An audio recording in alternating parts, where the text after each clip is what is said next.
रामचंद्र भगवान की जय हो। वारे नरसिंहगढ़ की लाइट। आज भोले बाबा लग रहा है, कल से भोले बाबा की कथा शुरुआत तो प्रारंभ तो भोले बाबा की कथा से हुआ है। भोले बाबा का लग रहा है मन नहीं है, अभी प्रसन्न नहीं हुए अभी भोले बाबा। अब प्रसन्न कैसे होंगे भोले बाबा, उसका भी उपाय है, बताएं। ये जो सुबह से अभिषेक चल रहा है ना पार्थिव शिवलिंग का, इसमें बढ़ चढ़ करके भाग लीजिए।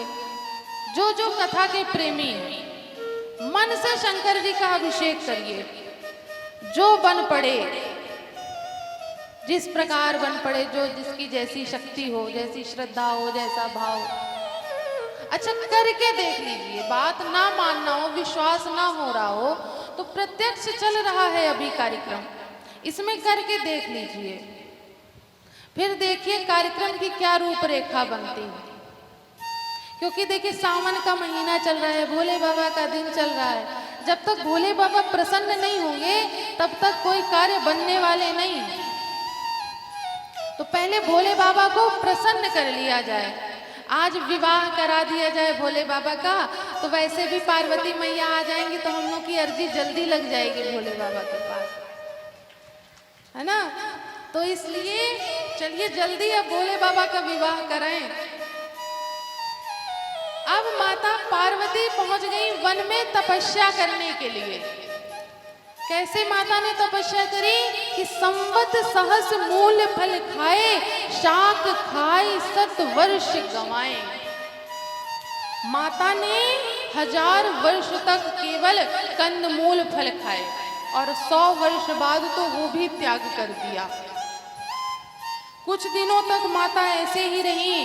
उसके पश्चात माता केवल बेलपत्र पाती थी, बेलपत्र का सेवन करती थी। ये जो बेलपत्र है ना, ये बड़े गुणकारी हैं, इसके अंदर बड़े सारे गुण हैं। ये केवल भोले बाबा को चढ़ते ही नहीं है कि बस भोले बाबा को चढ़ा दिया गया, बस उतना ही गुण नहीं है इसके अंदर। इसके अंदर इतने गुण हैं कि इससे ना जाने कितने कितने रोग सही हो जाते हैं। ये जो आजकल सबसे ज्यादा चल रहा है ना शुगर, अचूक दवा है शुगर की, यही बेलपत्र। इसका आप रोज प्रतिदिन सेवन करिए, देखिए शुगर कैसे जाती है। लेकिन सेवन रोज करना पड़ेगा।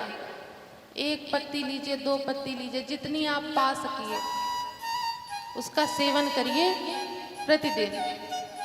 फिर देखिए शुगर में कैसा आराम मिलता है। तो ये जो बेलपत्र है बड़ी गुणकारी है, केवल शुगर नहीं, कई बीमारियों में काम देती है। माता पार्वती बेलपत्र का सेवन करती थी और कुछ सालों बाद तो बेलपत्र भी छोड़ दिया। फिर जो पेड़ पौधों में जो पेड़ बेलपत्र का था, जो सूख जाता था, तो जो नीचे पत्तियां गिर जाती थी, उन सूखी पत्तियों का सेवन करने लगी और कुछ दिन बाद तो उन पत्तियों को भी छोड़ दिया। तभी से पार्वती जी का एक नाम पड़ गया अपर्णा। तभी से माता पार्वती को अपर्णा भी कहने लगे। इस प्रकार माता तपस्या कर रही थी। इधर भोले बाबा सती माता के वियोग में जहां पर ध्यान में चले जाते, जहां कहीं राम कथा चलती वहां पर जाकर के बैठ जाते। वैराग नहीं दिया भोले बाबा ने। एक दिन भोले बाबा ध्यान में बैठे हुए थे, तभी राम जी प्रकट हुए कि प्रगटे राम कृतज्ञ कृपाला, रूपशील निधि तेज विशाला। राम जी भोले बाबा के सामने प्रकट हुए। भोले बाबा इतने आनंदित हुए कि आज मेरे आराध्य ने मुझे दर्शन दिए।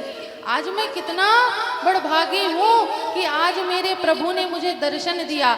लेकिन प्रभु ने दर्शन दिया तो किस कारण से दिया? भोले बाबा पूछने लग गए।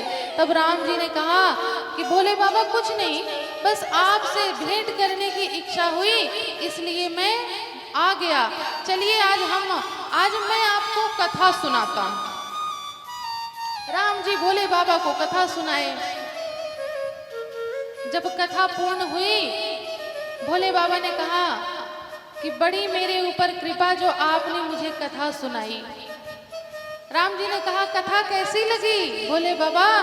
तो भोले बाबा कहते हैं कि कथा तो बड़ी अच्छी थी। जब सुनाने वाले इतने अच्छे तो कथा तो अच्छी होनी ही थी। तो राम जी ने कहा अब आपने देखे कथा सुन ली, अब आपकी बारी है देने की कुछ कथावाचक को। कल भी हमने कहा था कि खाली हाथ कथा नहीं सुननी चाहिए, कुछ ना कुछ तो देना चाहिए कथा सुनने के बाद। भोले बाबा ने कहा कि कहिए क्या मैं दे सकता हूं? तब राम जी ने कहा कि भोले बाबा यदि आपको मुझे कुछ देना है तो मैं आपसे एक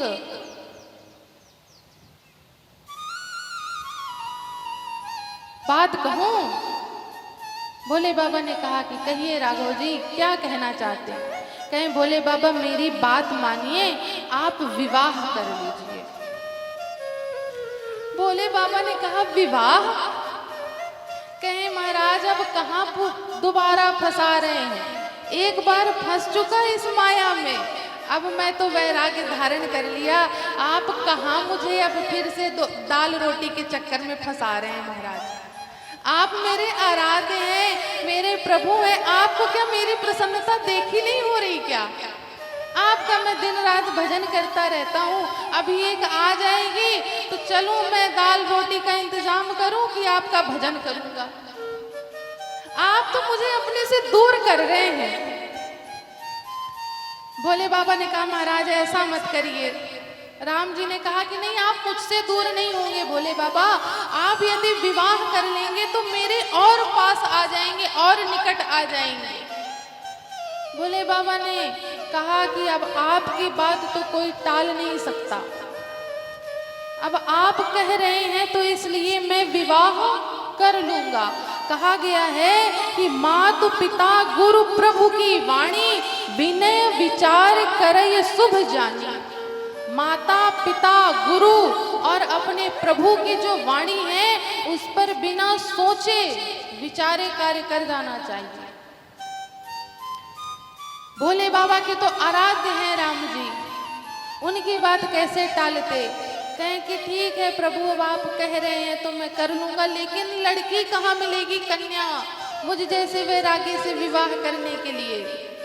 वो सब इंतजाम हो गया, लड़की हमने ढूंढ ली है, वो विवाह के लिए तैयार है, बस आपको हाँ बोलना है। भोले बाबा ने सोचा कि राम जी तो बड़ी तैयारी के साथ आए हैं, सब जब तैयारी कर ली तब मेरे पास आए हैं हाँ बुलवाने। बस आपको कुछ नहीं करना भोले बाबा, आप हाँ बोलिए, ना आपको लड़की ढूंढने जाना ना रिश्ता लेकर के जाना, वो सब हमारी जिम्मेदारी है, आपको कुछ नहीं करना, बस आप बारात में चले जाइएगा, विवाह कर लीजिएगा, बस इतनी कृपा करिएगा। कहने लगे ठीक है, लेकिन मेरी एक शर्त है।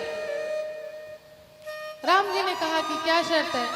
कहने लगे कि मैं पहले पार्वती जी की परीक्षा लूंगा, बिना परीक्षा के मैं अब विवाह नहीं करूंगा, पहले परीक्षा लूंगा, परीक्षा में वो पास हो जाएंगी तब मैं विवाह करूंगा। जब कहीं शादी विवाह का संबंध अपने बेटे या बेटी के लिए देखा जाता है तो पहले परीक्षा ली जाती है, सब जगह पूछा जाता है कि भाई लड़का कैसा है, कमाता है कि नहीं कमाता, कितना कमाता है, क्या करता है। लड़की है तो पूछेंगे खाना बना लेती है, आस पड़ोस वालों से पूछेंगे। इसीलिए कहा गया है कि संबंध करने से पहले जितनी परीक्षा करनी है उतनी कर लेनी चाहिए, और जब संबंध हो जाए उसके बाद फिर परीक्षा नहीं करनी चाहिए कि पता चला कि आज संबंध हो गया और कल जाकर के कुछ इधर उधर से बातें पता चली और संबंध तोड़ दिया, या विवाह के बाद तोड़ दिया। पहले जितनी परीक्षा लेनी है, जितना पता करना है उतना कर लीजिए, बाद में तो निर्वाहन करिए, जो मिल गया जैसा मिल गया प्रभु जी की इच्छा से उस रिश्ते का, उस संबंध का निर्वाहन करा जाता है। इसलिए भोले बाबा ने कहा कि मैं पहले परीक्षा लूंगा देवी की। राम जी ने कहा ठीक है ले लीजिए। अब भाई शादी के लिए तो तैयार करना है तो हर शर्त माननी पड़ेगी। कहने लगे ठीक है। शिव जी ने, भोले बाबा ने सप्त ऋषियों को बुलाया और माता पार्वती की परीक्षा लेने के लिए भेजा। सप्त ऋषि चले, माता पार्वती के पास पहुंचे और कहने लगे कि पुत्री, तुम किस कारण से इतनी कठिन तपस्या कर रही हो? पार्वती जी ने कहा, ईश्वर ना जानिए तो अच्छा है। कहने लगे नहीं, बताइए।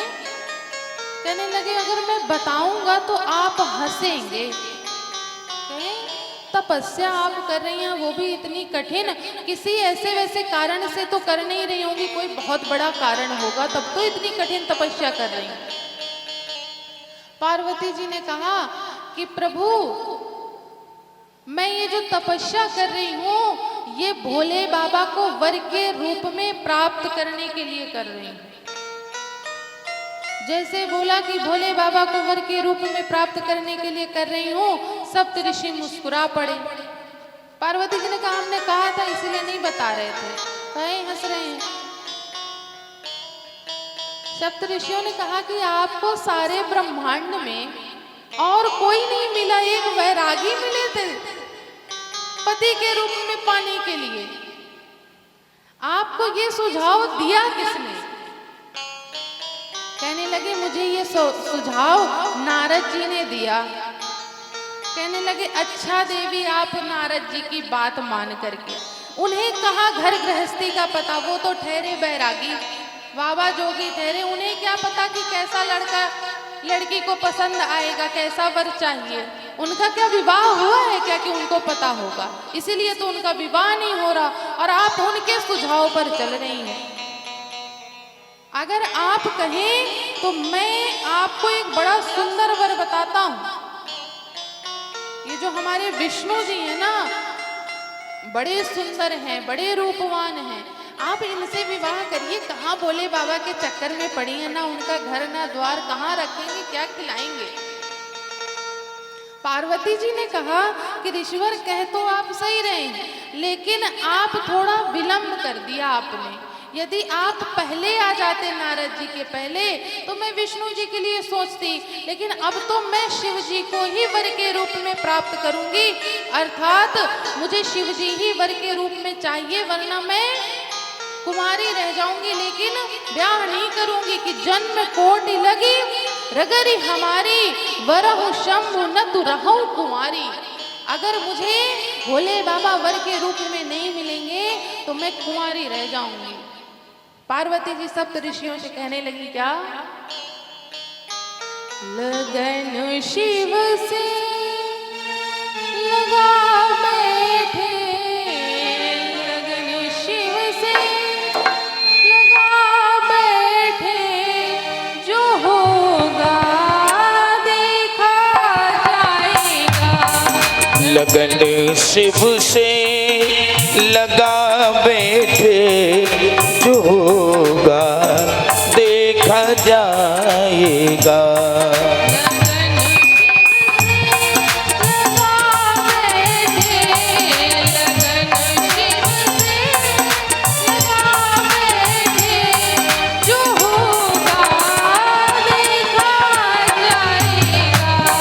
लगन शिव से लगा बैठे, जो होगा देखा जाएगा। कौन कौन शिव जी से लगन लगाना चाहता है? पूरे पूरे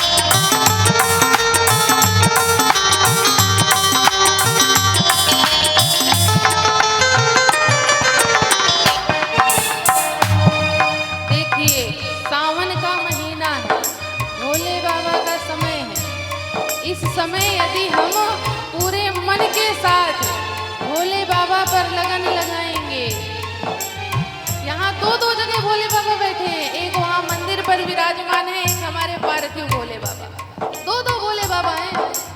पूरी पूरी लगन से, पूरी पूरी भक्ति के साथ क्या इन्हें अपना बना बैठे, इन्हें अपना बना बैठे, जो होगा देखा जाएगा। लगन शिव से लगा बैठे, जो होगा देखा जाएगा। बम बम बोले।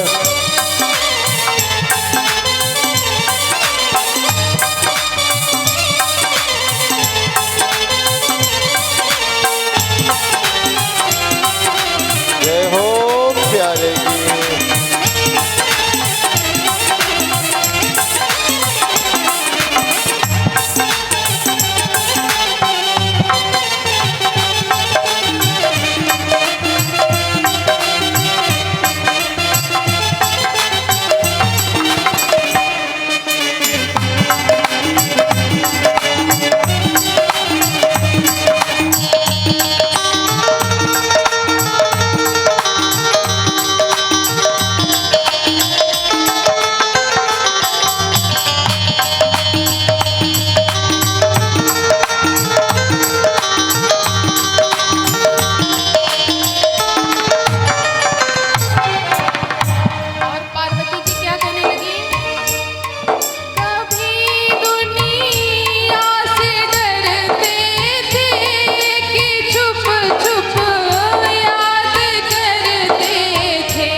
याद करते थे कि छुप छुप याद करते थे।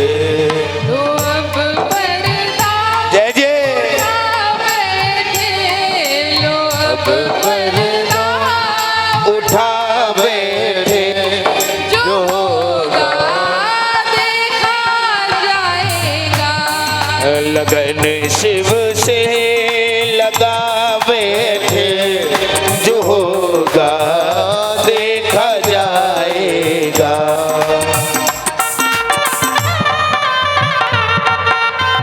महान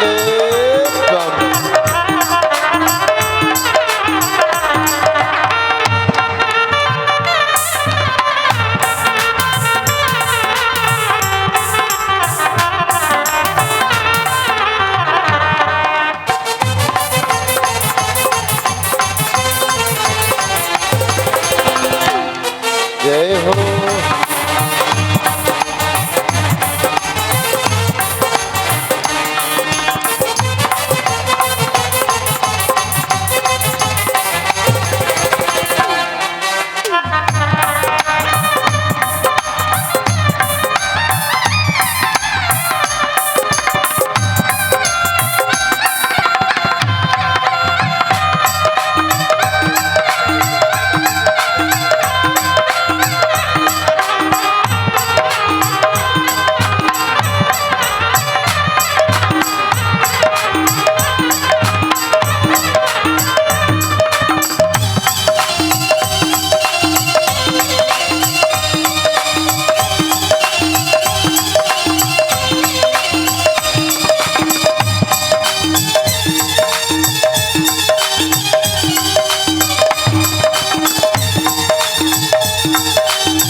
सभी लोग सहमत हों, पूरे पूरे हाथ उठा करके सबके सब, जहां तक आवाज जा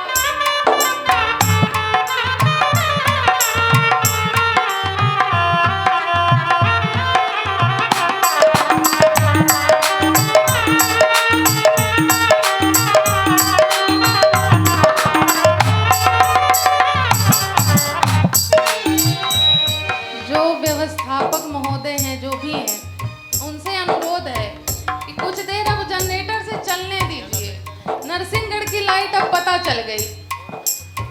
अब जब इतना खर्च हो रहा है, थोड़ा और सही, कम से कम भगवान के कथा में मन तो सबका लगा रहेगा। इसलिए भैया आवाज बढ़ा, जहां भगवान से लगन लगने का समय आता है तो लाइट चली जाती है। अभी मन से लगन नहीं लग, वो जो पता है लगन क्यों नहीं लग रही, जब हम बोलते हैं पूरे पूरे हाथ उठाइए मीठी मीठी तालियों के साथ, तो जब तक हमारे हाथ उठे रहे तब तक तो लगन लग जाती है। और जैसे देखा कि हमारे हाथ नीचे गए, ऐसे में लगन नहीं लगती। लगन कैसे लगती है? पूरे पूरे भजन में। लगन शिव से लगा बैठे, लगन शिव से लगा बैठे, जो होगा देखा जाएगा। लगन शिव से लगा बैठे, जो होगा देखा जाएगा।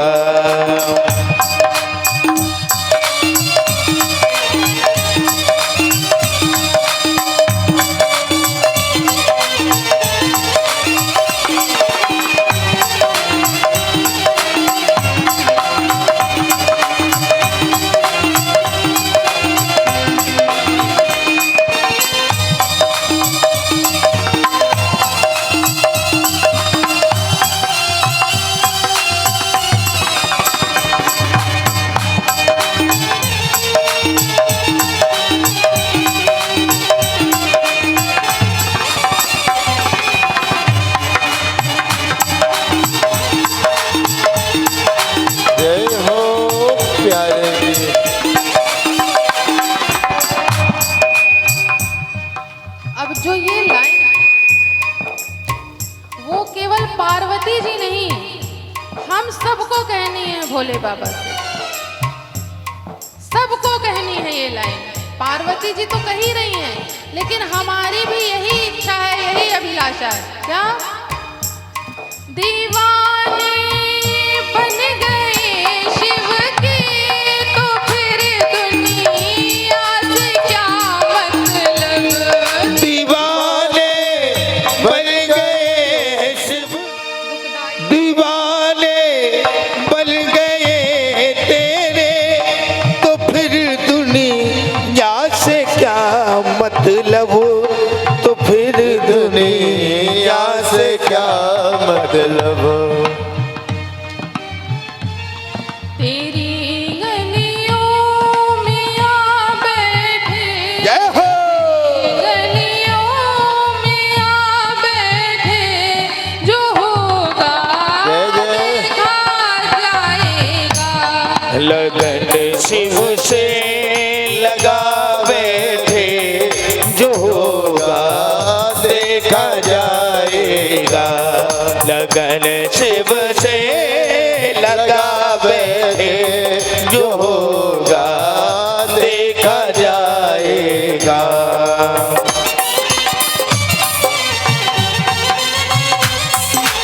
बाबा बोले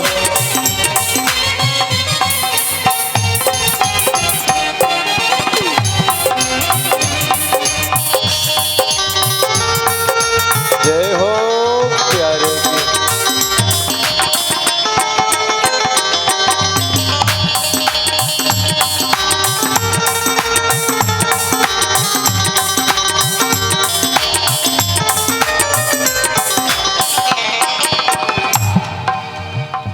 देखिए, है ये 5 मिनट का भजन, लेकिन क्या है, इसका एक कारण और है। क्या कारण है? सोचा भोले बाबा ने कि आज सुबह भक्तों की थोड़ी कमी थी हमारे अभिषेक में, तो क्यों ना उसको पूरा कर लिया जाए, एक ही भजन में पूरा कर लेते हैं। इसीलिए कह रहे हैं कि भोले बाबा के किसी कार्यक्रम में कंजूसी मत करिए, कम से कम तन की तो मत ही करिए। तन कि आपने कंजूसी करी, इसीलिए भोले बाबा ने कहा 5 मिनट के भजन को हम 15 मिनट का बनाएंगे। तो कंजूसी मत करिएगा। लगन शिव से लगा बैठे, लगन शिव से लगा बैठे, जो होगा देखा जाएगा। लगन शिव से लगा बैठे, जो होगा देखा जाएगा। लगन शिव से लगा बैठे, जो होगा देखा जाएगा, जो होगा देखा जाएगा। तुम्हें अपना बना बैठे, जो होगा देखा जाएगा। लगन शिव से लगा बैठे, जो होगा देखा जाएगा, जो होगा देखा जाएगा, जो होगा देखा जाएगा, जो होगा देखा जाएगा।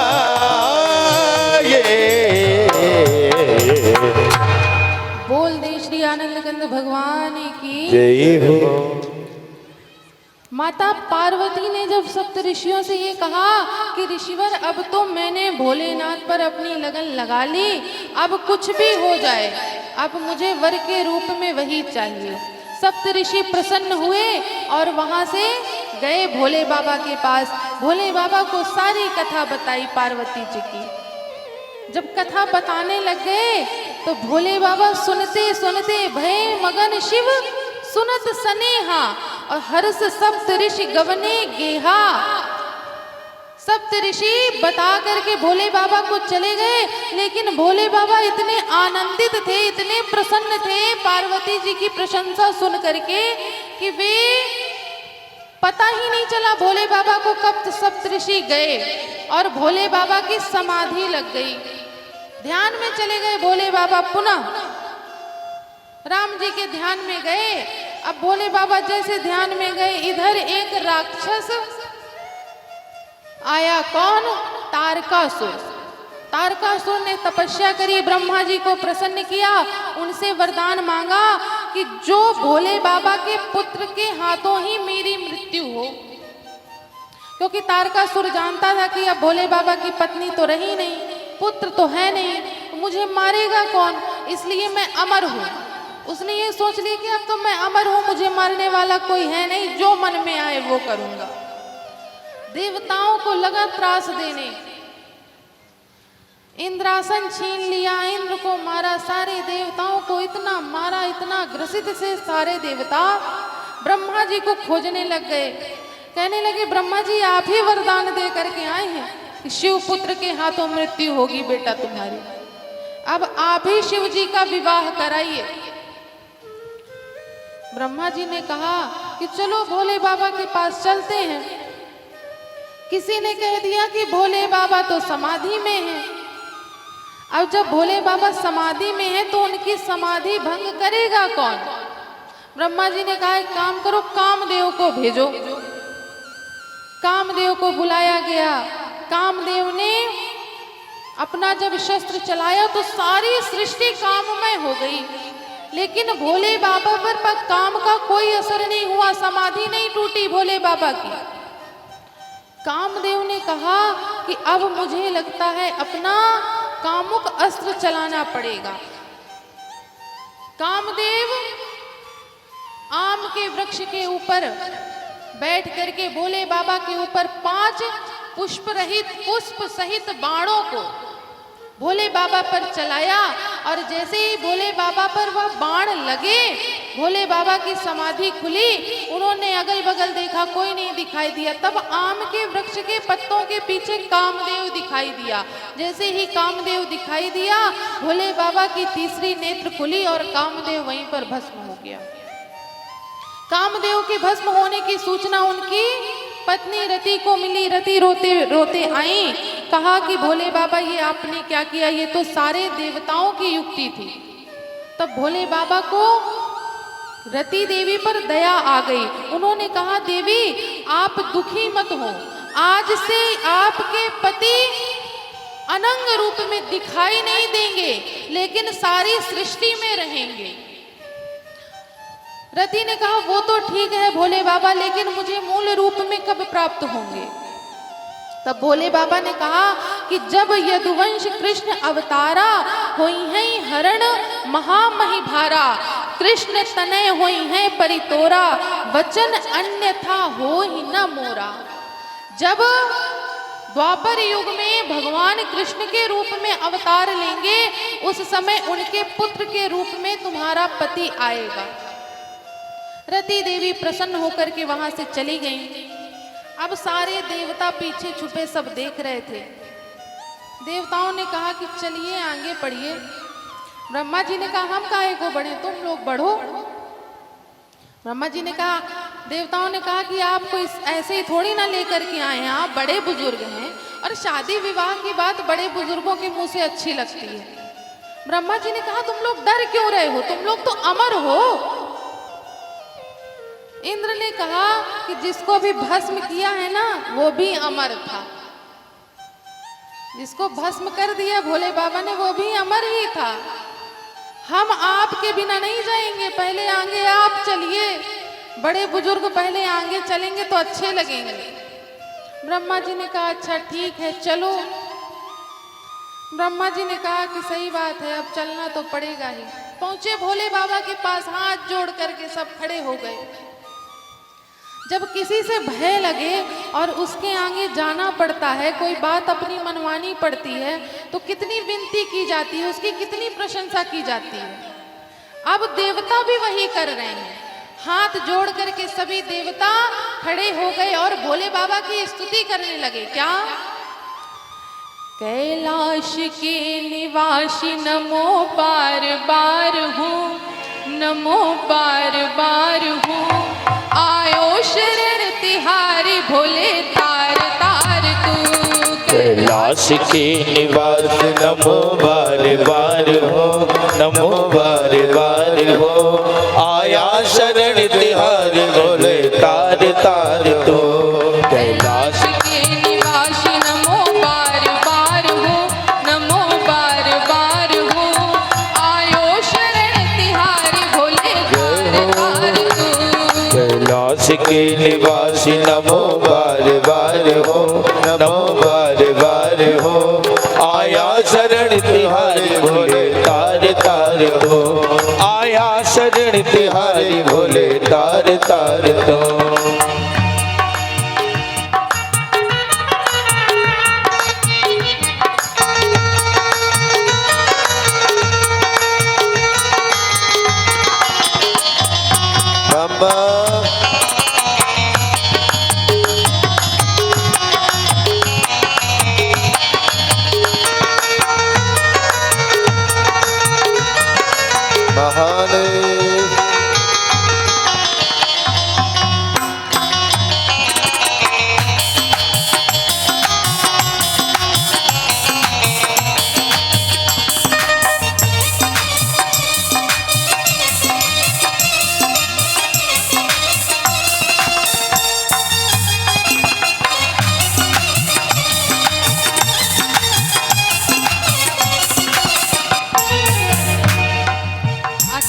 आप लोग जानते हैं कि ये स्तुति सारे देवता क्यों कर रहे हैं? क्यों कर रहे हैं? भोले बाबा से अपनी मनोकामना पूर्ण कराने के लिए कर रहे हैं। उन्हें कोई खुशी नहीं है भोले बाबा शादी करें ना करें। उन्हें तो अपनी पड़ी है कि भोले बाबा शादी करेंगे तब जाकर के हमारे कष्ट का निवारण होगा। तो वो अपनी मनोकामना की पूर्णता की दृष्टि से गए हैं। तो हमारे मन में भी जो मनोकामना है, जो भी मनोकामना है, उसको यदि पूर्ण कराना है तो देवताओं की तरह ही भोले बाबा की स्तुति करिए, पूरे मन से, पूरे भाव से। क्या? भक्तों को कभी तूने निराश ना किया, भक्तों को कभी तूने निराश ना किया, भक्तों भक्तों को कभी तूने निराश ना किया। मांगा जिसे चाहा वही वरदान दे दिया। मांगा जिसे चाह वही वरदान दे दिया। मांगा जिसे चाहा वही वरदान दे दिया। मांगा जिसे चाहा वही वरदान दे दिया। बड़ा है तेरा दायरा बड़ा दातार तू।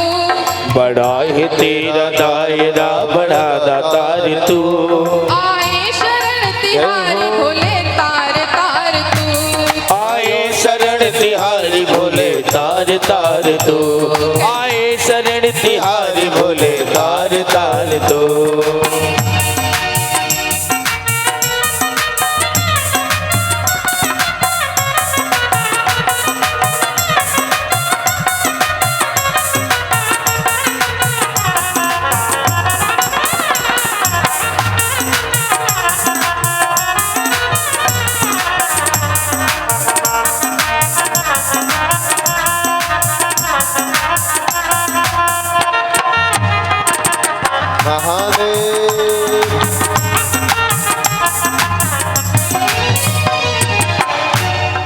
लग रहा है नरसिंहगढ़ वालों के अंदर अब मनोकामना कुछ नहीं, सब भगवान ने पूरी कर दी।